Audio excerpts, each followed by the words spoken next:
ভালো আছেন আপু? হ্যাঁ ভালো আছে। যাক, আপনি ভালো থাকলে আমরা ভালো। আপনি ভালো আপু, আছেন? হ্যাঁ, বিয়ে শাদী বসবেন নাকি? হ্যাঁ বিয়ের সাথে বসার জন্য তো মিডিয়ার সামনে আইছি। ছেলে যে বয়সের সমস্যা আছে? না সমস্যা নাই। অনেকের বউ চলে গেছে, অনেকের বউ মারা গেছে, এই সমস্ত পুরুষরা যদি আপনাকে বিয়ে করতে চায়? বিয়ে করতে চাইলে আমি বিয়ে বসবো, তারা যদি ভালো পায় তাহলে তো বিয়ে করবেই। বিয়ে তারা বসবো। ভালো পেলে আপনি বিয়ে ফ্যামিলি বসবো। থেকে আছে, বাবা মা ভাই বোন আছে? ফ্যামিলিতে আছে বাবা মা নাই, দাদি আছে। লেখাপড়া করছেন কিছু? লেখাপড়া করি নাই।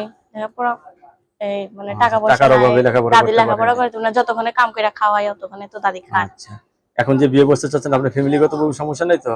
না ফ্যামিলিতে কেউ তো নাই, ফ্যামিলিতে দাদি আছে আর আমি আছি, ফ্যামিলিতে কি বলবো? দাদি কি বলবো? দাদি বলে নিজের সংসার নিজে রাতে গুছিয়ে ঘুমান খাবে। কয়টায়? হুম। রাতে ঘুমান কয়টায়? রাতে কাম থেকে আয়া ভাতটা খায়া ঘুমায় পড়ি। আর কেউ তো দর্শক, নাই কথা বলার, যে কথা বলবো রাত জায়গা। কেউ নাই কথা বলার? না। দর্শক, আপুর কথা এখন শুনলেন। আপু কিন্তু সরসোজা মানুষ, আপু বিয়ে বসতে চাচ্ছে, ছেলে যে বয়সের হোক, আপুর কোনো সমস্যা নেই, ঠিক না? না।